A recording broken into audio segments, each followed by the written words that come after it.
It is without doubt that the single class that I get asked most about, and when are you bringing it back again, and when can you teach it here, and when will it go to that city, and is it going online, is Protect This House. AlMaghrib Institute presents Q&A with Sheikh Abu Eesa Niamatullah. We have relationships that affect us deeply every single day, and these relationships are random ones with friends and colleagues and work folks and students and mates and neighbors, and then distant family, and then of course the really important ones, the nuclear family, the relationship with the wife is and with your husband, your parents, your in-laws, and then of course your children. All of these have different levels of importance attached to them. All of them have different consequences if you mess them up or if you get it right. Our parents literally are our Jannah. Our children are literally our keys to Jannah. You put the effort into helping your children memorize the Quran, they become huffaz, they become intercessors for you. They will plead with Allah subhanahu wa ta'ala to allow their parents to enter. And that is something very important. If you are sinners like we are, we become dependent upon then our progeny. So you'll see that these relationships, they require a special concern, but also a correct concern. And so we're looking for guidance from the Prophet ﷺ and from the Quran and the scholars and their wisdom on how to actually perfect our behavior, and how, which is also so important, to react in difficult circumstances, because it's not easy. And if you see the focus of Allah subhanahu wa ta'ala when it comes to treating our parents and how to interact with them, it's very interesting how Allah subhanahu wa ta'ala focuses on the fact when they get old. Why? Because when they get old is when they become difficult, when they become impatient, when they become not so tolerant of your behavior and your views, and they become more insistent on their own. And these are the challenges that make life very difficult for a person. You will see that when it comes to children, it's not when they're very young that is the problem. Everyone loves kids when they're young, but they become the nightmare that we know when they become teenagers, and the stress that they bring and all of their issues.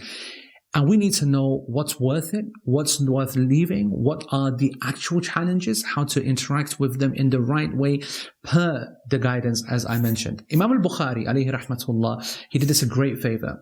He is, of course, Amir al-Mu'mineen fil Hadith. He is the champion, the king of the scholars, the Sultan al-Ulama. And he wrote of course, everyone knows about Sahih al-Bukhari, but he also wrote a book called Al-Adab al-Mufrad, which was a small separate book that he dedicated just to adab, just the way that we should conduct ourselves with every single possible interaction and relationship that we have with everything. The environment, how we walk, how we drink, how we sneeze, how we say hello to people, how we have friends, and what we should do with our parents and what we shouldn't do with our in-laws, and the first 100 hadith, subhanallah, of this amazing collection, he focused on the immediate and very important members of our family, the most important relationships. So he started with the parents, and then he went on to the wider family. That includes brothers, sisters, uncles, and then grandparents and down and so on.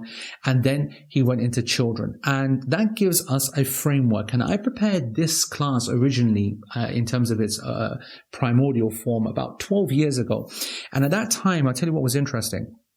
There wasn't so much material that there is like today on the issues of fiqh and aqidah and hadith studies and authenticity of hadith and who the companions are, the narrators are, and the history of the imams and. And so whenever we were teaching something about a subject, we'd always be really trying to ensure that we bring up the other aspects of knowledge as well, always introducing other areas and ulum.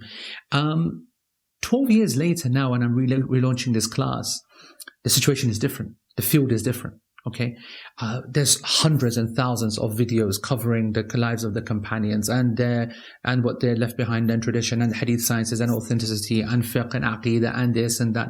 Alhamdulillah, the da'wah has spread. We have at AlMaghrib so many classes that are covering these areas specifically. Now the pressure is off of having to try and pack every single thing into just one class when it's meant to be about this and you're trying to teach everything else about Islam. Before, there was a big pressure because most of the stuff that you were teaching, they were not attractive to people. tell them to come and study hadith sciences or aqidah. They're not interested. But if we're going to talk about your wife and all the problems you have with her and how to solve it and why your husband's such a waste of space and how we're going to deal with that, and that was attracting people in. You say the magic word parenting, everyone's ears pop up. And so now that the people had come, then I was like, all right, now that they're here, I've got to tell them how important it is to follow the sunnah, and they've got to understand the aqeedah, it's got to be correct. And there was a pressure to ram everything in. And so you remember from the early classes and versions of Protect This House, it was a class that was ram jam, chaos, so much information.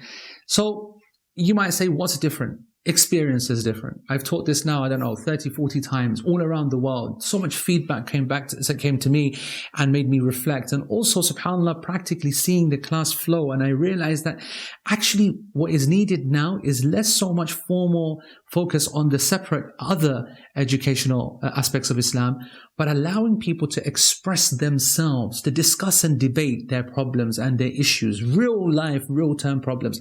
They say that when you're teaching, use case-based study and so on. What I actually saw, even though my intention was one thing, that the class turned into case-based study. People out there saying, but now I don't like your opinion about what you think about that family member, and I don't accept what you say about Islamic schools, and that's unacceptable that you see teachers like this, and why is it that we need to do this? And that was brilliant for the class. We were able to open up and debate, and that's when I realized that this class, its X factor is the debate option, the debate opportunity for every single person to be able to honestly, openly, whether it's an open in the class or written down, allowing us to debate anonymously the real issues, the real challenges about parents, the real problem that you're having, that your parents are not allowing you to get married to the person you want to, forcing you to get married to your cousin, like all packs of us are cursed for our lives to have to do.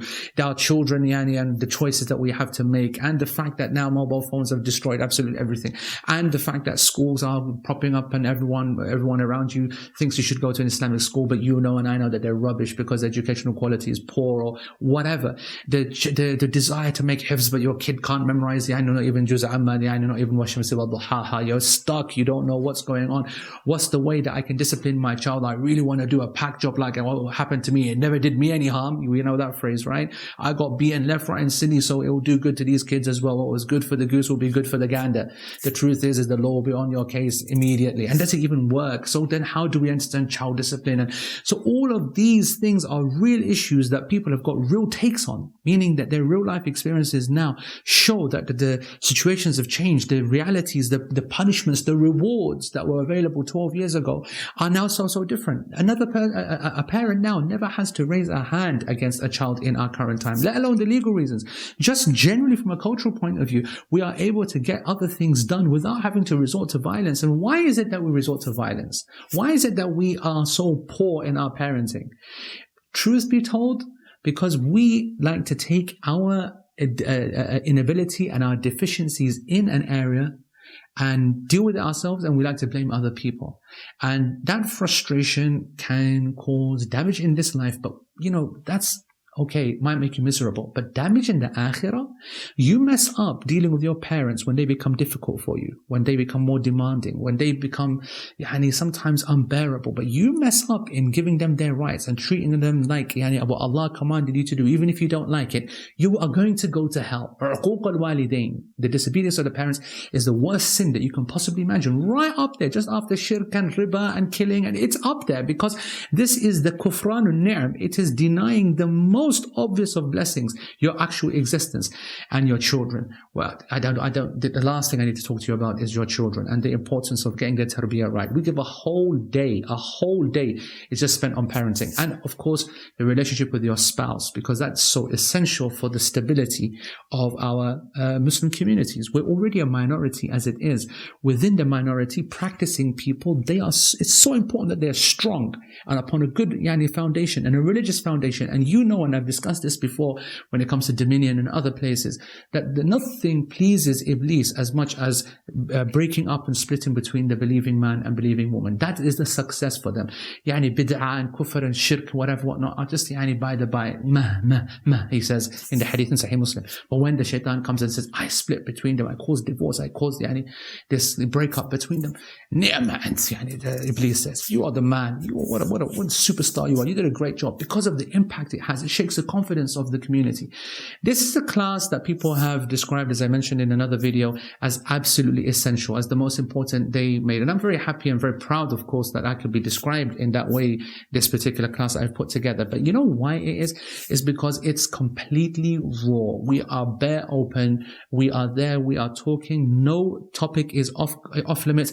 Many people remember the really heated discussions we have in class about issues of domestic abuse, sexual abuse, the issue of forgiveness, the issue of going to the law and who to bring in, social services. How do we deal with the Islamic school problems? How do we deal with so many things?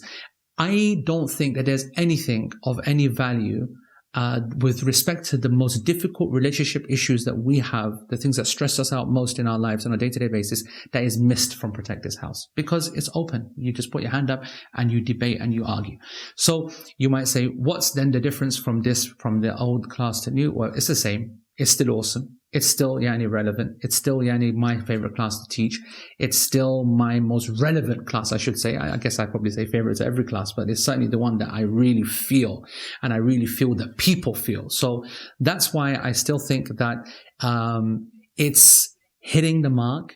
But it's better now that we've taken the slight focus on companions and tabi'een, bad tabi'een, and some of the history of hadith away. We're still basing it upon Imam al-Bukhari's text. You can't take the king away. You can't take away his structure, because it's brilliant. There's a magic to it. There's a wisdom which is beautiful when it comes and flows. But that's just going to be the structure. Now it's going to be a much greater focus on the actual topic itself. And I've changed my opinions many times on some of the issues. That's maturity. My children, when I was teaching this first time, were exactly that. Kids going through the memorization process, nice and easy, very obedient. Now they're bigger than I am, taller than I am. We're 12 years on. That's given me new perspectives. I've studied now more. I've changed my view with respect to ideas, theories, educational science has developed as well. You read more, you change more, and people change and become mature at the age of 40. Well, that happened ages ago. I've changed even since I changed after 40. So these are the ideas you bring, and as you remember from one of my main slogans from Protect This House, parenting is not something which has been prescribed by Allah subhanahu wa ta'ala in a specific way. It's one of His greatest mercies. It's always evolving. There's always flexibility there. Ideas can come from everywhere. Good practice is something which is not defined to one time, one person, one particular religion, or one particular culture, or one particular approach, or one university, or one research study. Everyone's got good practice that they can bring forward and share. I know people benefited so much from Protect This House. You need it again. If you did it before ages ago, that's because everyone says it, so I have to believe it. And if you've not taken it before, try it and tell me if it's not one of the best experiences that you will have, or the most beneficial, inshallah. We have to protect our lives. Our lives are based upon our family and our relationships. They preserve our deen for us. That means we protect our akhirah, and that is why we have to protect this house.